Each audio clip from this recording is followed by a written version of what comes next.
ton sanctuaire, dans ton sanctuaire, je veux demeurer. Oui, je le désire. Auprès de toi, Seigneur. Auprès de personne d'autre qu'auprès de toi, Seigneur. Je veux habiter. Oui. Enlève-moi. Enlève-moi tout ce qui m'éloigne de toi. Toute forme de péché. Oui. Mon seul désir. Mon seul désir, Seigneur. Et de t'adorer, Père. Oui. Remplis-moi de ton amour, que ton esprit m'environne. Oui, remplis-moi, Seigneur Jésus-Christ, De ton de ton amour, parce que j'ai tant besoin de toi. que ton Et que sans toi, ma vie n'a aucun sens. Yes, on monte, go.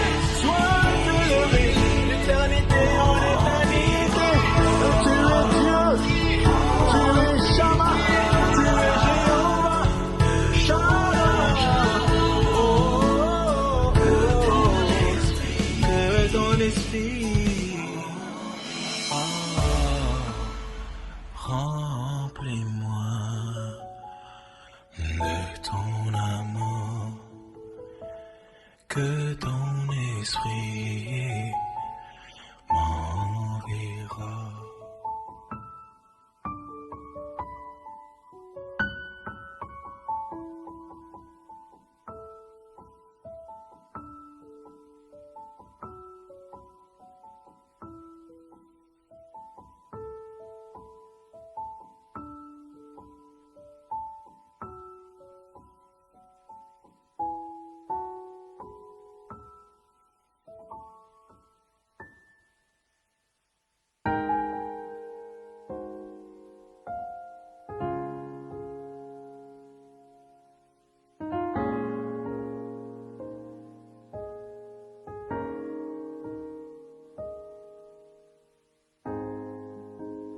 Dans ton sanctuaire, Dans ton sanctuaire, je veux demeurer. oui, je le désire. Auprès de toi, Seigneur. Auprès de personne d'autre qu'auprès de toi, Seigneur. Je veux habiter. Oui.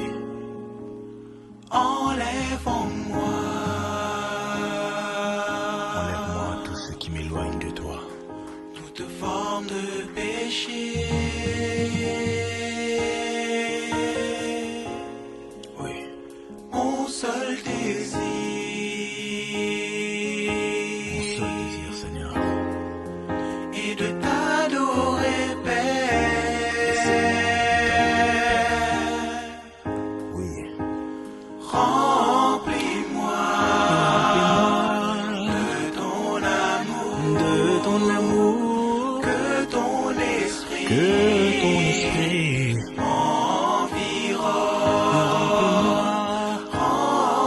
Oui, remplis-moi, Seigneur Jésus-Christ, De ton de ton amour, parce que j'ai tant besoin de toi. que ton Et que sans toi, ma vie n'a aucun sens. Yes, on monte, go.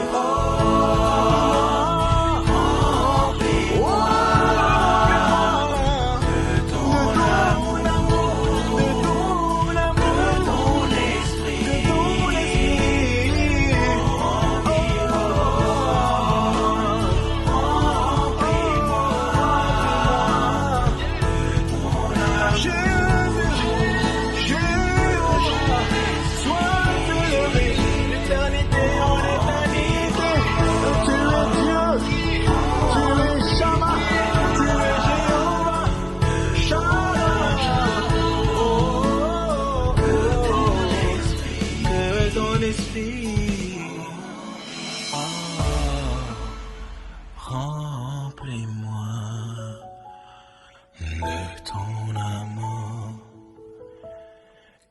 ton esprit m'enverra.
Bien-aimés dans le Seigneur, que Dieu vous bénisse.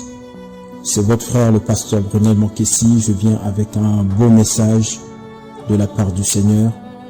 Le Seigneur m'a vraiment interpellé sur beaucoup de choses et il a mis un accent sur quelque chose en particulier et c'est ce que je voudrais partager avec vous. Alors que vous êtes en train de vous connecter en ce moment dans cette atmosphère de prière, alors que vous êtes en train de disposer vos cœurs pour recevoir de Dieu l'instruction, j'aimerais simplement prier pour que le Seigneur étende sa main puissamment sur vos vies. Je décrète déjà dès maintenant dans le nom puissant de Jésus-Christ que tu ne connaîtras pas la mort. Le Seigneur Jésus-Christ te garde. Il en a la capacité. Tu vivras pour la gloire de son nom et tu raconteras les hauts faits de l'Éternel. Je voudrais que ton cœur soit en paix, que ton cœur ne se trouble point et crois en Dieu, car il est capable de te secourir au jour du malheur. Le Seigneur est un Dieu juste, qui a des yeux, qui a des oreilles, qui a des mains, qui a une bouche. Et je vous assure, il a un cœur. Le Seigneur Jésus-Christ, notre Dieu, notre Seigneur et notre Sauveur, a des yeux qui parcourent la terre entière pour soutenir ceux dont les cœurs sont tout entiers à lui. Son bras n'est pas trop court pour te soutenir, ni pour te secourir au jour du malheur. Son oreille n'est pas trop dure pour t'entendre. Oui, lorsque tu cries à lui, il entend. Et le tout n'est pas seulement de t'entendre, mais il a aussi un cœur d'amour, pour comprendre l'affliction dans laquelle tu te trouves, pour compatir à ta douleur et pour te secourir, te consoler au moment où tu es dans la tristesse. C'est un bon Dieu.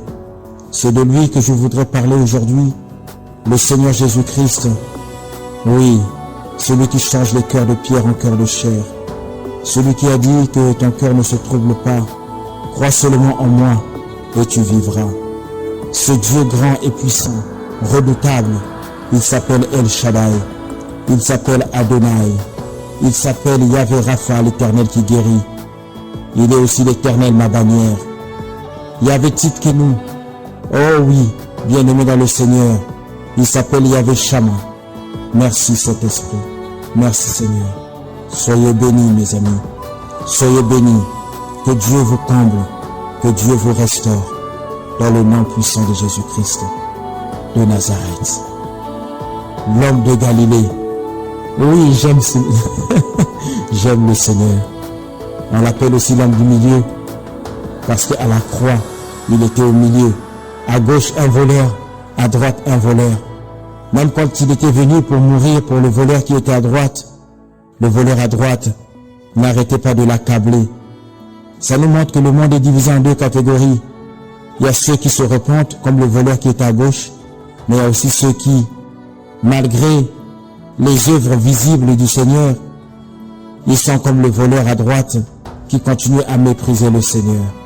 Frères, sœurs bien-aimés, que Dieu nous garde de la rébellion, mais que Dieu adoucisse nos cœurs pour que nous reconnaissions l'action efficace de la croix et que nous rentrons dans la révélation prophétique liée à cet acte puissant. Que Dieu nous bénisse.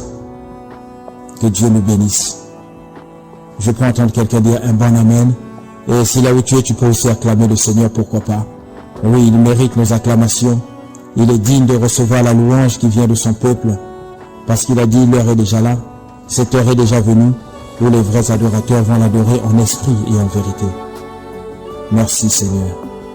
Alors que tu disposes ton cœur à recevoir de Dieu l'instruction, à recevoir la parole de Dieu, je prie maintenant, dans le nom puissant de Jésus-Christ, que la chair se taise et que ton esprit soit disposé. Tu peux maintenant pousser des cris de joie là où tu es. Oui, tu peux pousser des cris de joie, il mérite cela.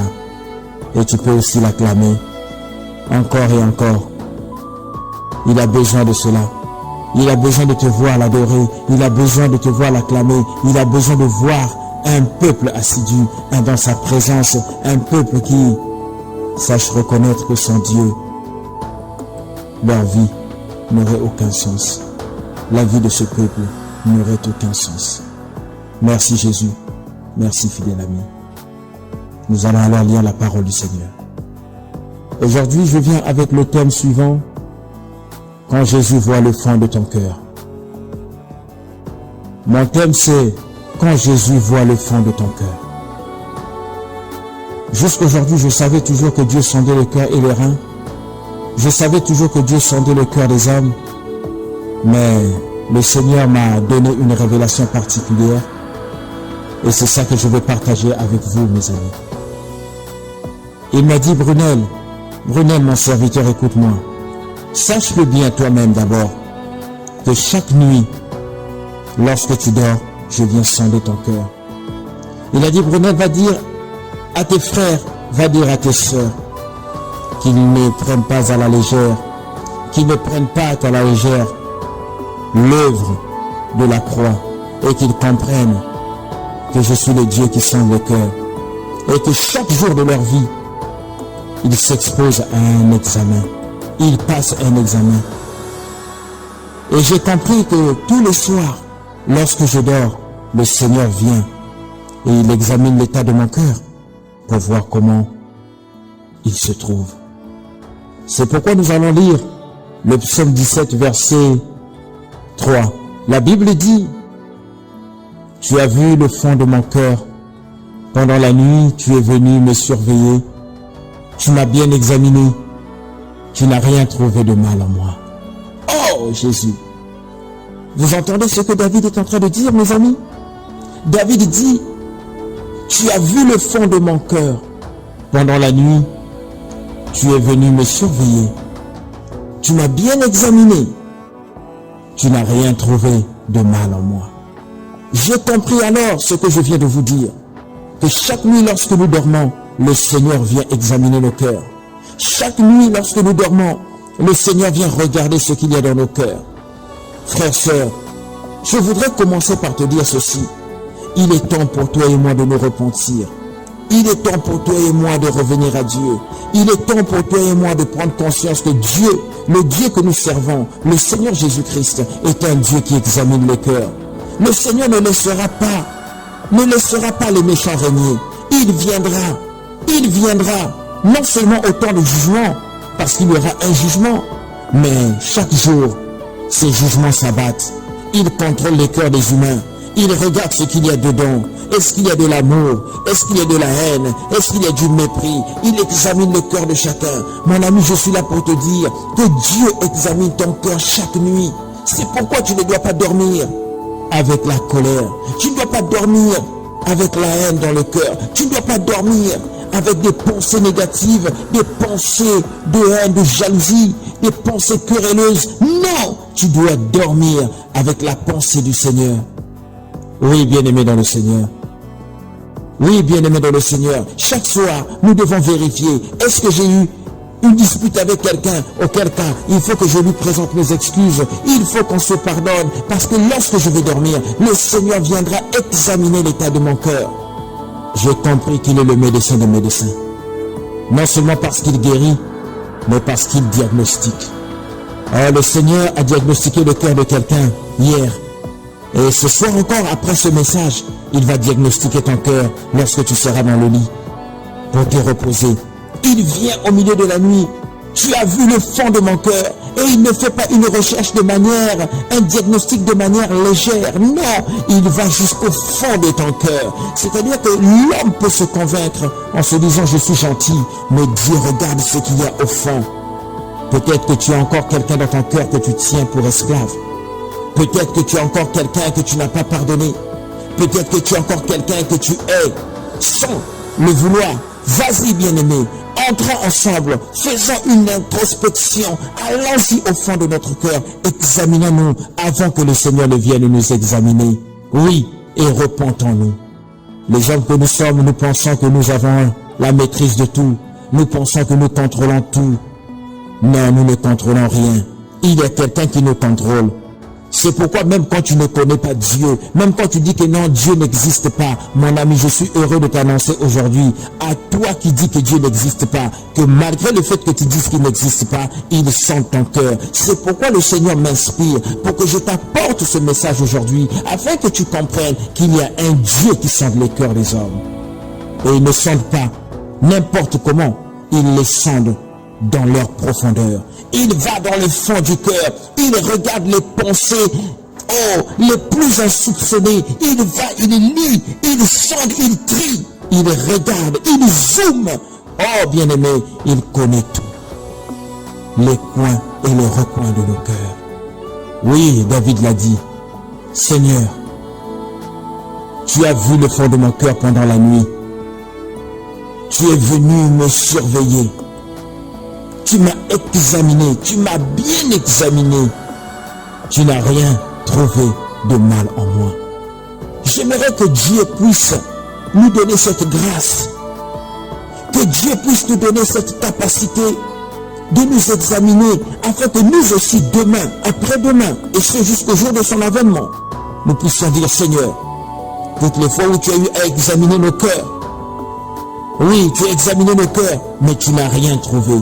Si David a pu le dire, a pu confesser cela en disant Seigneur, tu n'as rien trouvé, ce n'est pas qu'il ne faisait pas le mal. Non, ce n'est pas qu'il était sans péché. Loin de là. Il était un pécheur, un homme de la même nature que toi et moi. Mais simplement, David ne dormait jamais avec la colère. Il savait se repentir avant d'aller dormir. Avant le coucher du soleil, il avait déjà réglé sans problème, sinon ses problèmes. Il s'était déjà repenti. Frère, ne monte pas dans ton lit comme ça. Ne va pas dormir comme un insensé. Car en allant dormir, tu peux même mourir. Non, repens-toi. Avant d'aller dormir, repens-toi. C'est pourquoi, frère, sœur, il faut prier avant de dormir. Il faut prier avant de dormir pour que le Seigneur, lorsqu'il viendra examiner ton cœur, qu'il ne trouve rien de mal. Qu'il ne trouve rien de mal parce qu'avant, tu auras eu le temps de te repentir. Ce message est un message simple mais profond. Message simple mais profond, car il est salutaire. Je ne veux pas te parler, oui, de la puissance, de la démonstration de quoi que ce soit. Non, je ne veux pas te parler de chasser les démons. Je ne veux pas te parler de comment devenir un homme riche sur la terre, prospère sur la terre. Je ne prêche pas cela, si bien qu'on en a besoin. Mais aujourd'hui, je viens te parler de l'importance de l'état de ton cœur, car il est écrit dans les Écritures, garde ton cœur plus que tout, car de lui viennent les sources de la vie. Frère, sœur, la vie est dans le cœur. La vie est dans le cœur. C'est pourquoi si tu as mauvais cœur, tu seras en porte-à-faux devant Dieu. Nous devons nous repentir. Nous ne voulons pas avoir un mauvais cœur, parce que le Dieu que nous avons reçu nous révèle des secrets. C'est une révélation particulière que je t'apporte aujourd'hui. Ne jamais dormir sans prier, sans se repentir. Parce que chaque nuit, Dieu vient sonder ton cœur. Je me rappelle de cet homme riche. La Bible parle d'un jeune homme qui était très riche. Il savait qu'il respectait les 10 commandements. Il respectait la loi de Dieu. Il va partir devant le Seigneur Jésus-Christ. Et il va dire, Seigneur, j'ai une question à te poser. Mais que faut-il faire pour que je puisse hériter le royaume des cieux? Le Seigneur l'a regardé et lui a dit, qu'as-tu donc appris? Qu'est-ce que tu sais à ce sujet-là? Le jeune homme a dit, mais Seigneur, moi je sais qu'une seule chose, c'est que je dois respecter les 10 commandements. Je ne tuerai point, je ne convoiterai point la femme de mon prochain, voilà, les 10 commandements. Il a commencé à parler. J'aimerai l'Éternel, mon Dieu, de toute mon âme, de toute ma force, de toute ma puissance. Il a tout dit. Il a tout cité. Il s'attendait à ce que le Seigneur lui dise, bravo. Tu as tout compris, tu as tout accompli. Alors petit, sois rassuré que tu es sauvé. Mais la Bible déclare que le Seigneur Jésus-Christ va rentrer dans son cœur. Il va zoomer dans son cœur. Il va sonder son cœur. Il va regarder le cœur de ce jeune homme et dire, bon, bravo pour tout ce que tu as fait. Mais il te manque encore une seule chose. Frères, sœurs bien-aimés dans le Seigneur, il faut bien que nous puissions regarder dans nos cœurs.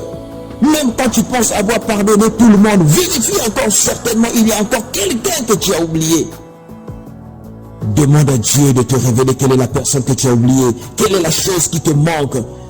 Quelle est la chose qui te manque, bien-aimé? Parce qu'il y a toujours quelque chose à faire avec Dieu. Quand on pense arriver, on n'est pas encore arrivé. Tous les jours, c'est un travail de longue haleine. On doit toujours nous repentir. On doit toujours se repentir. On doit toujours vérifier. Qu'est-ce qui me manque, Seigneur? Le jour où tu penseras que tu es déjà accompli, tu es déjà arrivé, ça sera le début de ton échec. Frère, soeur bien-aimé, ce jeune homme pensait qu'il était arrivé. Il ne s'attendait pas à une telle réponse. La Bible déclare que le Seigneur va lui dire, il te manque encore quelque chose. J'imagine comment ce jeune homme a été bousculé dans son cœur. J'imagine comment son orgueil a pris un coup. On lui a dit, il te manque encore quelque chose. Tu disposes des biens? Il a dit oui. Alors prends donc tes biens, va donner cela aux pauvres, va donner aux gens les plus démunis, va donner à tes voisins. Partage tous tes biens avec toutes ces personnes-là que tu connaisses, ces personnes qui n'ont rien, ces personnes qui sont en souffrance, va leur donner. Alors, tu seras accompli et tu entreras dans le royaume de ton Père. La Bible nous enseigne que le jeune homme, après avoir entendu de telles paroles, fut attristé dans son âme. Il pensait qu'il avait tout accompli, mais le Seigneur Jésus lui a révélé qu'il y avait quelque chose qui manquait. Pourquoi? Parce que le Seigneur notre Dieu est celui qui sonde les cœurs et les reins. Il pénètre dans le fin fond, dans les coins et recoins. Il voit tout le cœur des hommes. Frères, sœurs bien-aimés, dans ce temps difficile, nous devons comprendre que le Seigneur voit le cœur des hommes. Le Seigneur est en train d'observer le cœur des hommes. Le Seigneur est en train d'analyser le cœur des hommes. Le Seigneur est en train de faire des diagnostics en ce qui concerne le cœur des hommes. Quel est l'état de mon cœur? Quel est l'état de ton cœur actuellement? C'est un message spécial que je t'apporte. C'est un message spécial que je t'apporte. Le message est simple. Je ne veux pas employer des mots de vocabulaire trop compliqués. Non, non, non. J'ai envie que tu comprennes ce message. Je veux être vraiment très terre à terre afin que tu saisisses ce message pour que tu sois restauré comme ce message m'a restauré. Je ne peux pas prêcher ce que le Seigneur ne m'a pas enseigné. Quand le Seigneur m'a enseigné ce message, quand le Seigneur m'a inspiré, quand le Seigneur m'a parlé, je suis tombé des nues. J'ai commencé à demander pardon. Oui, moi le pasteur Brunel, j'ai demandé pardon à Dieu. Quelquefois nous pensons être justes. Oui, il y a beaucoup de pasteurs.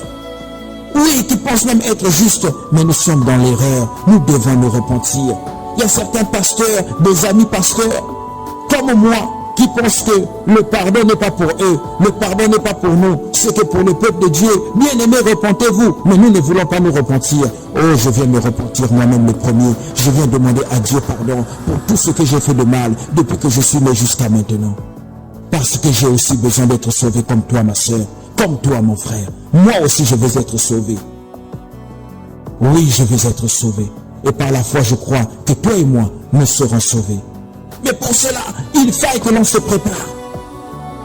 Et le chemin, c'est la repentance. Parce que chaque soir, le Seigneur vient sonder nos cœurs. Oh, ça m'a secoué cette révélation. Je savais que Dieu sondait les cœurs et les reins, mais je ne savais pas qu'il venait le faire chaque nuit, chaque soir. Alors que tu es dans ton sommeil, il est en train d'analyser ton cœur. Hier, voici à quoi tu as pensé. Voici à quoi tu as pensé. Voici ce que tu as regardé. Cette chose-là que tu as faite hier, ça n'a pas plu à Dieu. Il est en train d'énumérer, il est en train d'observer ton cœur, il est en train de regarder les parasites qui se trouvent dans nos cœurs. Frères, sœurs, repentons-nous. Demandons à Dieu pardon. Je me rappelle encore de cette autre personne. Nous allons lire cela dans les Écritures. Dans le livre de Luc, au chapitre 12, versets 16 à 21, vous allez voir ce qui se passe. La Bible dit ceci. Alors Jésus leur raconte une histoire. Un homme riche qui a des terres qui produisent une bonne récolte. Il se demande, qu'est-ce que je vais faire? Je n'ai pas assez de place pour mettre ma récolte. Alors il se dit, voilà ce que je vais faire. Je vais démolir mes greniers et en construire de plus grands. J'y mettrai toute ma récolte et mes richesses. Ensuite, je me dirai à moi-même, mon ami, tu as là beaucoup de richesses pour de nombreuses années. Repose-toi, mange, bois, amuse-toi. Mais la Bible continue en disant ceci. Mais Dieu lui dit, tu es fou. Cette nuit, je vais te reprendre ta vie. Et tout ce que tu as mis dans tes greniers, qui va l'avoir?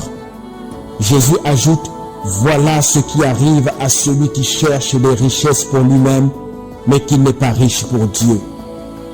Frère bien-aimé dans le Seigneur, cet homme était riche. Cet homme trouvait des stratégies comme les hommes de ce monde trouvent. Aujourd'hui, les hommes de ce monde trouvent G5, G6, G7, G8, que sais-je encore, que des G. Mon ami, quel est l'État qui sera le plus riche? Quelle est la nation qui sera la plus puissante? Alors que les hommes sont en train de courir après l'or, après l'argent, après les diamants, après le coltan, après le pétrole, après le colbat, tout ce que vous voulez. Les hommes sont en train de courir. Mais Jésus dit, c'est bien, vous allez acquérir tout ce bien. Mais vous ne savez pas que cette nuit même, Dieu va vous ôter la vie. Et qui alors va profiter de toutes les richesses que vous avez amassées? Voilà ce qui arrive à ceux qui amassent des trésors corruptibles et qui n'ont aucun souci en ce qui concerne les trésors incorruptibles, les trésors qui proviennent de l'Éternel, les trésors du ciel. Mais d'ailleurs, ces trésors, que sont-ils alors? Sinon l'amour, la joie, la paix, l'esprit du pardon, la compassion, la justice, la vérité. Bien-aimés, voilà les trésors qui ne peuvent être corrompus par de la rouille. Et ça n'intéresse pas les hommes de la terre. Mais tout le monde court, c'est la guerre. Qui va être le plus fort? Qui va être la première puissance mondiale? Tout le monde cherche. Même à l'école, qui va être le premier de la classe? Même dans la médecine, qui sera le meilleur des médecins?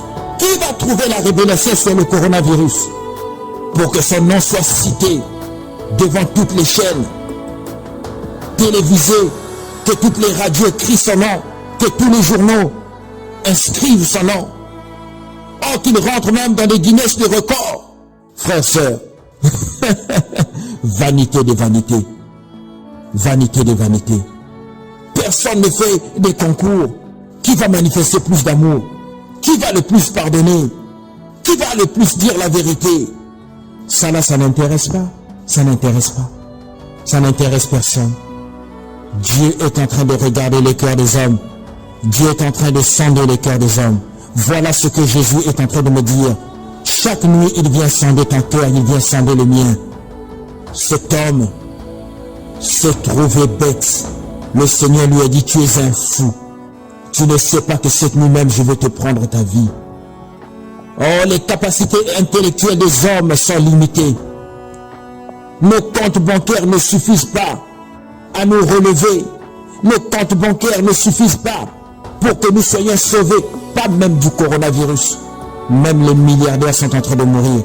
Les hommes les plus riches, même les plus grands médecins sont en train de céder. Frères, sœurs bien-aimés, devant un petit virus, coronavirus, Covid-19 de son nom scientifique, Dieu a plié les genoux de l'humanité.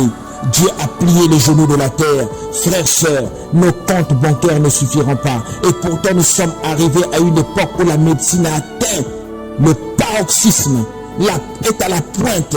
Nous avons des instruments terribles, puissants. Mais le nombre de morts ne cesse d'augmenter. Repentons-nous. Repentons-nous.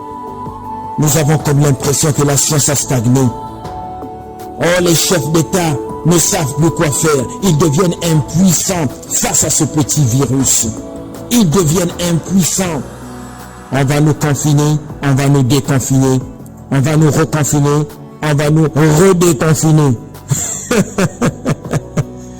Que Dieu ait compassion de nous. Que Dieu ait compassion de la terre, des humains qu'il a créés. Mais avant tout, il nous dit, chaque soir, il vient examiner nos cœurs. Tu peux refuser de faire le mal. Toi qui es dans les laboratoires, tu peux refuser de fabriquer des choses qui détruisent. Toi qui es à l'hôpital, tu peux refuser d'insérer, d'injecter de mauvaises semences, du poison dans le corps des hommes. Tu peux refuser. Nous pouvons refuser.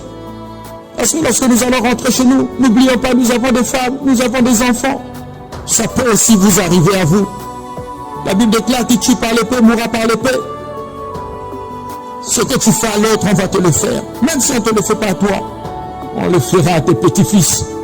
On le fera à tes arrière-petits-fils. C'est pourquoi dans la vie, parfois on s'est levé en se criant, oh, mais qu'est-ce que j'ai fait pour mériter cela? Non, c'est pas que tu avais fait quelque chose, mais juste que tes pères, tes arrière-pères, donc tes grands-pères et tes arrière-grands-pères ont commis ce qu'il ne fallait pas. Ils n'avaient pas eu le temps de se repentir. Ils ont embrassé le mal. Et voilà, aujourd'hui, tu payes les conséquences. Frères, soeurs bien-aimés, vous qui m'écoutez, c'est l'instruction du Seigneur Jésus-Christ. Il est en train de me dire, Brunel, dis à mon peuple, crie-le haut et fort, dis à toute la terre, c'est une parole révélée, dis-leur. Ils doivent se repentir car chaque nuit, j'analyse les cœurs des hommes. Je sonde les cœurs des hommes. Je suis le plus grand médecin. Jésus-Christ de Nazareth. Les chefs d'État n'arrivent plus. Nos thésards n'ont plus de solution. Aujourd'hui, des gens qui disent, j'ai la maîtrise. Partout, on t'appelle maître. Maître en droit. Maître en médecine. Maître en je ne sais quoi. Doctorat. Papa, maman, là, nous sommes tous coincés. Nous ne savons pas quoi faire. L'intelligence de l'homme arrive à terme. L'intelligence de l'homme est au bout. Mais au lieu de crier à l'Éternel, nous ne voulons pas. Mon ami, le confinement est en train de détruire. Dans le confinement, on est en train de voir beaucoup de choses. Dieu est en train de révéler le cœur des hommes dans le confinement. Il y a des élèves qui sont en train de se suicider parce qu'il y a trop de devoirs. Oh, bien-aimé, quelle tristesse. Trop de devoirs, les enfants sont en train de se jeter. Comment un enfant de 12 ans, de 13 ans peut-il se suicider? Tout ça pourquoi? Parce qu'il y a trop de devoirs. Ça fait mal, mes amis. Oh, que Dieu nous sorte de ce confinement. Oh, que Dieu nous délivre de ce virus. Et que Dieu nous délivre des fléaux qui frappent les nations en ce moment. Frères, sœurs bien-aimés, des couples qui semblaient bien sont en train de se lapider. Maintenant, personne ne travaille. Dieu est en train de révéler ce qui était dans le cœur de chaque homme, de chaque femme. Maintenant, on se rend compte que le fait d'être confiné, on se rend compte que ça ne va pas. Ça allait bien quand tu allais au travail. Et tu revenais le soir, tu trouvais ton mari, tu trouvais ta femme. Mais maintenant que vous devez rester dans la même maison, ben ça ne marche plus. Il y a des bagarres dans la maison. Il y a des insultes dans la maison. On n'arrive plus. On est confiné. On commence à réaliser qu'on s'est trompé. Tout ça parce que dans nos cœurs, il y avait de mauvaises pensées. Dans nos cœurs, nous n'étions pas sincères. Dans nos cœurs, il y avait de la haine. Dans nos cœurs, il y avait de l'hypocrisie. Et maintenant que nous sommes là, voilà, on ne peut plus se cacher. Les œuvres des ténèbres deviennent visibles. Les nations les plus puissantes deviennent impuissantes. Il y a maintenant des meurtres dans des maisons. Il y a maintenant des disputes. Toutes ces choses-là, frères sont bien-aimés. Le Seigneur est en train d'attirer le regard des hommes. Il est en train de dire, hé l'humanité, écoutez-moi. Je suis l'Éternel votre Dieu, le Seigneur Jésus-Christ, qui est mort à la croix pour le salut de quiconque croit. Je vous assure, mes bien-aimés, le Seigneur est en train de dire, il sonde les cœurs et les reins. Lorsque nous dormons, le Seigneur vient regarder ce qu'il y a dans nos cœurs. Frères, sœurs, repentons-nous. Le message est simple, repentons-nous. Face à ce grand défi, une seule solution. Une seule solution, bien-aimés. Une seule solution. Une seule solution. Les genoux à terre. Les genoux à terre. Oh, j'appelle à l'église. L'église, priez. L'église, ne dormez pas. L'église, réveillons-nous. L'église, prions pour que Dieu donne à ses médecins la sagesse nécessaire. Pas la sagesse de la terre, mais la sagesse d'en haut, qui surpasse toute intelligence, afin qu'il reçoive de Dieu la révélation, pour qu'il trouve ce qui est nécessaire pour solutionner ce problème. Oui, ça dépendra de l'intensité de nos prières. Ça dépendra de la manière dont nous allons importuner le ciel, pour que le Dieu du ciel nous fasse grâce. Parce que nous sommes sauvés, parce que nous sommes repentis. Oui, nous nous sommes repentis. Alors Dieu écoute le cri de ses enfants. Criant, même toi qui ne connais pas Dieu. Si tu cries, la Bible déclare, invoque-moi donc au jour de la détresse. Il n'a pas dit seulement le chrétien. Il n'a pas dit non. Il a dit invoque-moi. Même si tu ne connais pas Jésus, à cause de cette situation, tu peux dire Jésus, si tu existes, agis. Il écoutera ta prière, mon frère. Il écoutera ta prière, ma soeur. C'est à cela que nous sommes appelés et le Seigneur attend cela. Genoux à terre. Mettons nos genoux à terre et le Seigneur agira. Sans cela, nous allons pleurer. Supplions le Seigneur pour qu'il fasse éclater sa miséricorde et que sa grâce s'abatte sur nous, bien-aimés. Le Seigneur est capable de nous secourir. J'ai dit au départ de mon message que son bras n'est pas trop court. Son oreille n'est pas trop dure pour nous entendre. Il est un Dieu qui dispose d'un cœur. Il a un cœur bien-aimé. Il a un cœur d'amour. Et il est prêt pour nous aider. Il est prêt, mais à une seule condition, que les hommes de la terre se repentent et abandonnent leur orgueil et qui disent Seigneur, nous avons besoin de toi. Mes frères, mes sœurs bien-aimés dans le Seigneur, nous devons comprendre cela. La Bible dit dans 2 Samuel, au chapitre 14, verset 14, nous devons tous mourir un jour. Nous ressemblons à l'eau qu'on verse par terre et qu'on ne peut plus reprendre. Parce que l'eau, une fois renversée sur le sol, ne peut plus être ramassée. Lequel d'entre nous a déjà renversé de l'eau sur du sable et après, il a eu la capacité de ramasser encore cette eau pour remettre dans son verre? Ça n'existe pas, mon ami. Nous sommes comme de l'eau que l'on renverse par terre et une fois que l'eau s'est étalée au sol, elle est absorbée par le sol, on ne peut plus ramasser. Un jour nous allons mourir. Un jour nous allons mourir. Mais Dieu peut nous épargner des fléaux qui frappent en ce moment. Dieu peut nous épargner. Le diable veut que nous puissions connaître des morts prématurées. Dieu peut nous épargner des morts prématurées. La Bible l'a dit, nous devons tous mourir un jour, c'est vrai. Mais le problème, c'est que Dieu veut nous épargner des morts prématurées. La mort prématurée, c'est de ça dont il est question. Le Seigneur veut nous en épargner. Les gens ont peur du coronavirus, mais les gens n'ont pas peur de l'enfer. Oh, quel dommage! Nous devons tous mourir un jour. Et la Bible est en train de dire dans 2 Corinthiens 5, 10, nous devons tous nous présenter devant le tribunal de Christ. Alors chacun recevra selon le bien ou le mal qu'il aura commis lorsqu'il était dans sa chair. Pendant que nous sommes là, bien-aimés, repentons-nous. Mon message est de te rappeler, mon message est de nous rappeler que le Seigneur notre Dieu, chaque soir, vient regarder ce qu'il y a dans ton cœur. Les pensées mauvaises, écartons cela au nom de Jésus. Ne mettons pas notre orgueil, parce que souvent nous attendons que les choses deviennent graves. Nous attendons de perdre un être cher. Après c'est là qu'on va aller crier devant son cercueil. Oh tonton, oh mon papy, ma mamie, je n'ai même pas eu le temps de te demander pardon. Non, le Seigneur dit, pardonnons maintenant. Soyons réconciliés les uns avec les autres. Réconcilions-nous. Soyons en paix, mes amis. Le Seigneur dit, observons nos cœurs, analysons-nous, sondons-nous nous-mêmes avant qu'il ne nous sonde. Dieu a sondé mon cœur. Il va sonder le tien. Oui, il a sondé mon cœur. C'est pourquoi je suis arrivé à cette conclusion que je te partage aujourd'hui. Il dit, Brunel, attention. Mon serviteur, attention.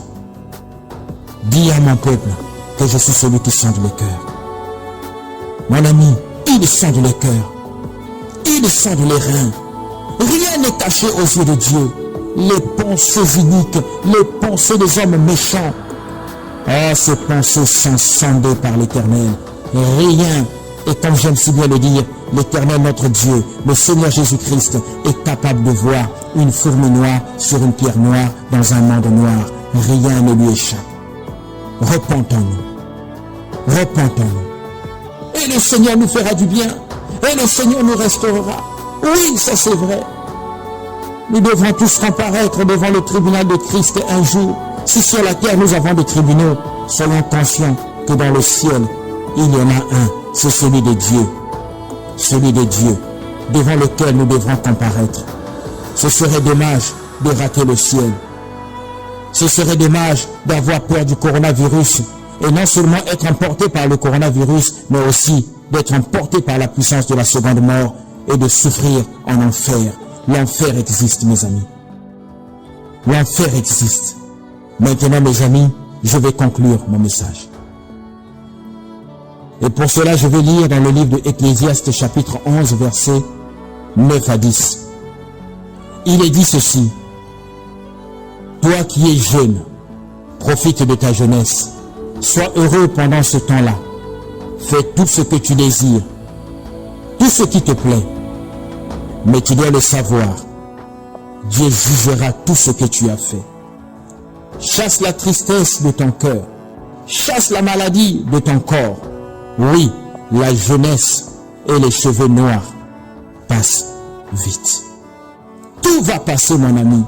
Pendant que nous sommes en train de courir, pendant que nous sommes en train de jouer, pendant que nous sommes en train de penser que la mort est loin de nous, en réalité, chaque seconde, la mort marche à côté de toi. Tous les jours, la mort marche avec toi. Tu dors, la mort est là. Tu te réveilles, la mort est là. Et comme j'aime si bien le dire encore, à chaque fois que nous fêtons des anniversaires, nous nous rapprochons du cercueil. Oui, à chaque fois que nous fêtons des anniversaires, nous nous rapprochons de notre cercueil. Et encore les anniversaires, c'est chaque année. Même s'il y a d'autres qui disent que moi je ne fête pas des anniversaires. Je ne fais pas de polémique là-dessus. Ça te regarde si tu ne fêtes pas tes anniversaires. Moi je fête mes anniversaires. Parce qu'à chaque fois que Dieu m'accorde une année, c'est une occasion pour moi de lui rendre grâce, comme je le fais déjà chaque jour. Et le jour de mon anniversaire est un jour comme un autre. Pourquoi pas? Bref. Mes amis, le Seigneur est en train de dire, profite de tes jours, sois heureux, joue de ta jeunesse, c'est bien.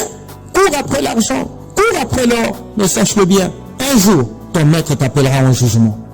Mes amis, ne pensons pas que nous sommes destinés à vivre sur la terre. Non, tout n'a pas commencé ici-bas. Et tout ne s'arrêtera pas ici-bas. La Bible dit dans Matthieu 24 qu'il ne restera pas ici pierre sur pierre. Tout va s'ébranler, tout va passer. Rien ne demeure éternel. Courir après l'or, ce n'est que vanité de vanité. Courir après l'argent, c'est de la vanité pure et dure. Je ne dis pas que je n'ai pas besoin d'argent. C'est un moyen, ça nous aide, c'est bien. Mais attention, l'argent est un Dieu.